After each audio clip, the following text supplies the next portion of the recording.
আজ সকাল থেকেই চলছে ম্যারাথন তল্লাশি শেখ শাহজাহানের বাড়িতে এবং সেই ঘটনার প্রসঙ্গে বিজেপি সাংসদ দিলীপ ঘোষ যেমনটা বলেছেন যে তৃণমূল শেখ শাহজাহানকে লুকিয়ে রেখেছে। পাশাপাশি তার আরো বক্তব্য যে এই শেখ শাহজাহান বিভিন্ন অপরাধের সঙ্গে জড়িত রয়েছেন। তিনি ঠিক কি বলেছেন শোনাবো আপনাদের।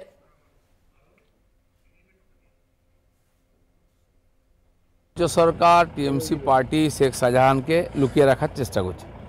সে একজন ক্রিমিনাল, বড় অপরাধী, বহুদিন ধরে সে অপরাধের সঙ্গে যুক্ত, খুন খারাপি লুটপাট সব করেছে। তো সেই অপরাধের তথ্য এসে গেছে সব। এবার ইডি চাইছে তাকে পুরোপুরি ধরতে, সেজন্য পুরো শক্তি লাগিয়েছে। সন্দেশখালীতে আজ সকাল থেকেই চলছে ইডির ম্যারাথন তল্লাশি অভিযান এবং ৩ ঘন্টা অতিক্রান্ত হওয়ার পরও এখনো পর্যন্ত সেখান থেকে নথি উদ্ধার করতে পারেনি ইডির আধিকারিকরা। পাশাপাশি তার যে ভাই শেখ আলমগীরের বাড়িতেও তল্লাশি অভিযানে গেছে ইডি আধিকারিকরা এবং এ প্রসঙ্গে ইডির এই তল্লাশি অভিযান প্রসঙ্গে দিলীপ ঘোষ যেমন বলেছেন, তৃণমূল শেখ শাহজাহানকে লুকিয়ে রাখতে চাইছে।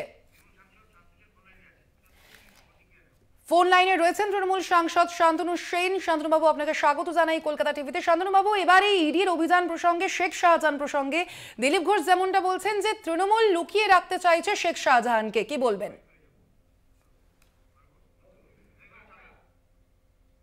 সিট ফরমেশন করে দিয়েছে মহামান্য আদালত, আর তৃণমূল তাকে লুকিয়ে রাখবে?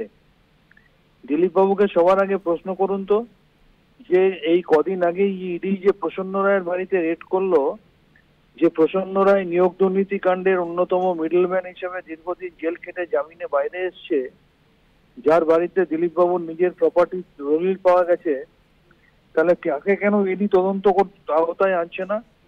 বা তিনি কেন সৎসাহস থাকলে বলছেন না যে আমায় ডেকে তদন্ত করা হোক?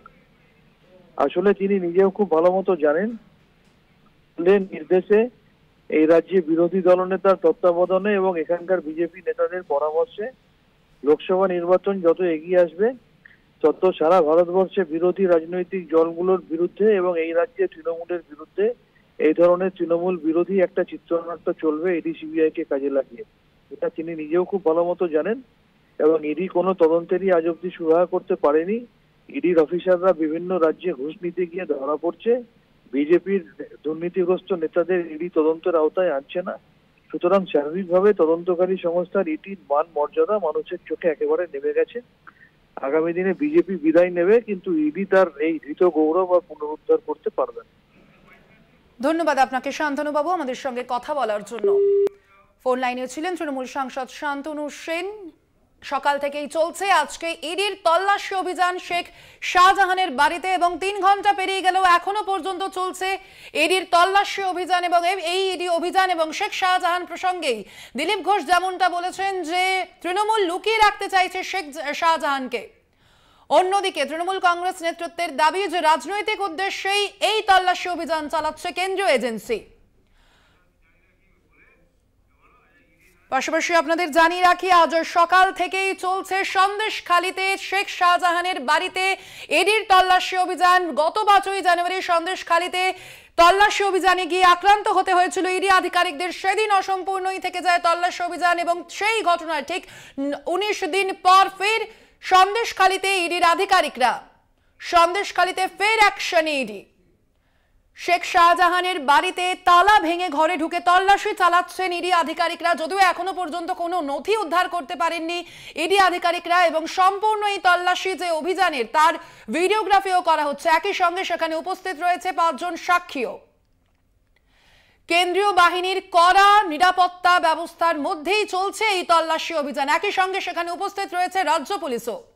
আমরা গত 5ই জানুয়ারি যে ঘটনা ঘটতে দেখেছিলাম, সন্দেশখালীতে গিয়ে আক্রান্ত হতে হয়েছিল ইডি আধিকারিকদের এবং সেই সময় সেখানে কেন্দ্রীয় বাহিনীর জওয়ানরা মোতায়েন ছিলেন না, জওয়ানরা মোতায়েন ছিলেন না, বিশেষভাবে তাদের রাখা হয়নি এবং সেই ঘটনার পরেই বৈঠক হয় এনফোর্সমেন্ট ডিরেক্টরেটের আধিকারিকের সঙ্গে এবং তারপরেই এবং আজকেই যেমন আমরা দেখতে পাচ্ছি যে একেবারে যুদ্ধক্ষেত্রে পরিণত হয়েছে শেখ শাহজাহানের বাড়ির চত্বর।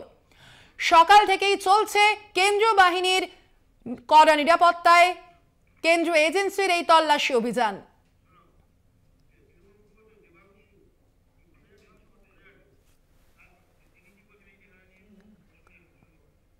এই ইডি অভিযান নিয়ে তৃণমূল মুখপাত্র দেবাংশু ভট্টাচার্য কি বলেছেন শুনবো আমরা। দেখুন, প্রথম দিন থেকে তৃণমূল কংগ্রেস একটা কথাই বলে আসছে যে রাজ্য পুলিশকে লুপে নিয়ে কাজ করুন। আপনারা রাজ্য পুলিশকে জানাবেন না, রাজ্য পুলিশের কাছেই সব থেকে ভালো ডেটা থাকে যে কোন এলাকা অশান্ত হতে পারে, কোন এলাকায় সেন্সিটিভিটি কতটা। এই তথ্য যদি রাজ্য পুলিশের সাথে আপনারা শেয়ার না করেন আপনারা কখন কোথায় যাচ্ছেন, সেক্ষেত্রে এরকম পরিস্থিতি আসতে পারে। আমরা বলেছিলাম আজকের দিনে যখন সন্দেশখালিতে তারা আবার 19 দিনের মাথায় গিয়েছে, তখন আপনারা স্পষ্ট দেখতে পাচ্ছেন কি সুন্দরভাবে কি স্মুথলি তারা তাদের কাজ চালিয়ে যেতে পারছে। এবং আমার তো দেখে মাঝে মধ্যে মনে হচ্ছে ইডি যেন সন্দেশখালির জামাই রাজা, তারা এত সুন্দরভাবে ট্রিটমেন্ট পাচ্ছেন সেখানে। এটাই হয় যখন রাজ্য পুলিশকে লুপে নিয়ে আপনারা কাজ করেন। কি সুন্দরভাবে রাজ্য পুলিশও তাদের সরঞ্জাম নিয়ে গিয়েছে, আপনারাও আপনাদের সরঞ্জাম নিয়ে গিয়েছেন, আপনাদেরও সাক্ষী আছে, রাজ্য পুলিশেরও সাক্ষী আছে। এবার আপনারা আপনাদের মতো কাজ করুন না, কেউ তো না বলেনি, কেউ তো বাধা দিচ্ছে না। এবং দেখুন আজকে পরিস্থিতিও কতটা ভালো, ফলে রাজ্য পুলিশকে সঙ্গে নিয়ে চলতে শিখুন। আর একটা প্রশ্ন আমার তো রয়েই গেল, রাম মন্দির উদ্বোধন হয়ে গেল 22 তারিখ, একটা দিন কেটেছে 23 তারিখ, তারপরেই আবার শুরু হয়ে গেল সবটা। রাম মন্দিরের আগে হঠাৎ করে 5-7 দিন এতটা সবাই চুপচাপ ছিলেন কেন? তাহলে কি এটাই বিজেপির কৌশল যে রাম মন্দিরের থেকে অ্যাটেনশন ডাইভার্ট করতে দেব না, সেই কারণে রাম মন্দিরের আগে আগে কোনো জায়গায় কোনো তল্লাশি ভারতবর্ষ জুড়ে হলো না, না আম আদমি পার্টির কাউকে ডাকা হলো, না তৃণমূলের কাউকে ডাকা হলো, না তৃণমূলের কারোর বাড়িতে তল্লাশি করা হলো। ঠিক রাম মন্দিরের ঘটনাটা হয়ে গেল, মিডিয়া অ্যাটেনশন পাওয়া হয়ে গেল, এবার মিডিয়া অ্যাটেনশন ডাইভার্ট হলে অসুবিধা নেই, সেই কারণেই কি এবার তল্লাশির প্রক্রিয়াগুলো শুরু হয়ে গেল? এই প্রশ্ন কিন্তু থাকবে।